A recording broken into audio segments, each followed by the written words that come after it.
श्री परमात्मनि नमः। कार्तिक मास महात्म्य 13वां अध्याय। दैत्यों की तीक्ष्ण प्रहारों से व्याकुल देवता इधर उधर भागने लगे।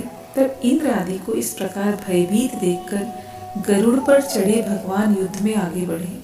उन्होंने अपना सारंग नामक धनुष उठाकर बड़े जोर से टंकार किया। त्रिलोक गूंज उठा। पर मात्र में ही भगवान विष्णु ने हजारों दैत्यों के सिर काट गिराए। यह देखकर जलंधर के क्रोध की सीमा न रही। फिर तो भगवान विष्णु और जलंधर का महान संग्राम हुआ। वाणों से आकाश भर गया। लोग आश्चर्य करने लगे। भगवान विष्णु ने अपने वाणों के वेग से उस दैत्य की ध्वजा, क्षेत्र और धनुष बाण काट डाले तथा एक बाण से उसकी छाती में प्रहार किया। इससे व्यथित हो उसने अपनी प्रचंड गदा उठा गरुड़ के मस्तक पर दे मारी। गरुड़ पृथ्वी पर गिर पड़ा। साथ ही क्रोध से उस दैत्य ने अपने होंठ काटे और भगवान विष्णु की छाती में भी तीक्ष्ण बाण मारा। इसके उत्तर में भगवान ने भी उसकी गदा काट दी और अपने शारंग धनुष पर बाण चढ़ाकर उसको बींधना आरंभ किया। जलंधर भी उन पर अपने पैनी बाण बरसाने लगा। उस समय जलंधर ने भगवान को कई पैनी बाण मारकर वैष्णव धनुष को काट गिराया। धनुष कट जाने पर भगवान ने गदा ग्रहण कर ली और शीघ्र ही जलंधर को खींचकर मारी। परंतु उस अग्निवत अमोघ गदा की मार से भी वह चलायमान न हुआ और मंदोन्मत्त हाथी के समान उसे यानी गदा की मार को फूल की माला ही जाना। उस युद्ध दुर्बुद्ध ने अत्यंत ही क्रोधित होकर अग्निमुख त्रिशूल उठाकर भगवान विष्णु पर छोड़ दिया। भगवान ने शिवजी के चरणों को स्मरण कर नंदक नामक त्रिशूल से उसके त्रिशूल को छेद दिया। जलंधर ने झपटकर भगवान की छाती में एक मुष्टि मारा। उसके उत्तर में भगवान विष्णु ने भी उसकी छाती पर मुष्टिका का प्रहार किया।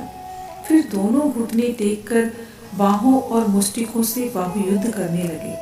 कितनी ही देर तक भगवान उसके साथ युद्ध करते रहे। जब वे कुछ श्रमित से हो गए तब सर्वश्रेष्ठ मायावी से भगवान उस दैत्य से मेघवाणी में बोले, हे रण दुर्मुख दैत्य श्रेष्ठ, धन्य है जो इस महायुद्ध में इतने बड़े बड़े आयुधों से भी भयभीत ना हुआ।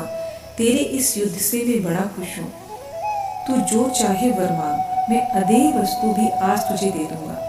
मायावी भगवान विष्णु की ऐसी वाणी सुनकर जलंधर ने कहा, हे भावो, यदि आप मुझ पर खुश हैं तो यह वर दीजिए कि आप मेरी बहन के साथ तथा अपने सारे कुटुंबियों सहित मेरे घर पर निवास करें। नारद जी कहते हैं, उसके ऐसे वचन सुनकर भगवान को खेद तो हुआ, परंतु उसी क्षण उन देवेश ने तथास्तु कह दिया। अब भगवान विष्णु सब देवताओं के साथ जलंधरपुर में जाकर निवास करने लगे। जलंधर अपनी बहन लक्ष्मी और देवताओं सहित भगवान को वहां पाकर बड़ा प्रसन्न हुआ।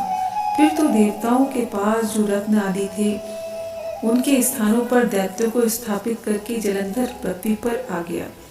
निशुंभ को पाताल में स्थापित कर दिया और देव, दानव, यक्ष, गंधर्व, सर्प, राक्षस, मनुष्य आदि सबको अपना वंशवती बनाकर त्रिभुवन पर शासन करने लगा। उसने धर्मानुसार सुपुत्रों के समान प्रजा का पालन किया।